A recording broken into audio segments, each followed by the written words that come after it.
السلام علیکم ورحمۃ اللہ وبرکاتہ۔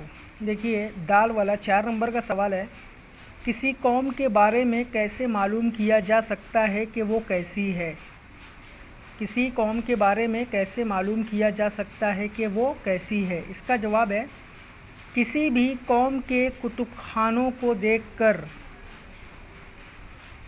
یہ معلوم کیا جا سکتا ہے کہ وہ کیسی ہے۔ کسی بھی قوم کے کتب خانوں کو دیکھ کر یہ معلوم کیا جا سکتا ہے کہ وہ کیسی ہے۔ سوال نمبر 5 ہے، انگریزی حکومت کن معنوں میں نعمت تھی؟ انگریزی حکومت کن معنوں میں نعمت تھی؟ اس کا جواب ہے انگریزی حکومت چھاپے خانے کی ایجاد اور ذرائع ترسیل کی ترقی کے سبب نعمت تھی۔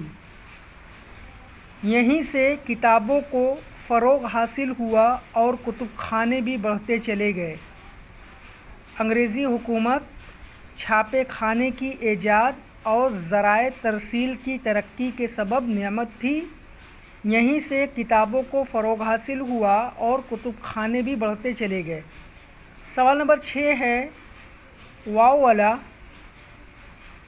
آزادی کے بعد تعلیم کے تعلق سے حکومت نے کون کون سے کمیشن کب کب بیٹھائے؟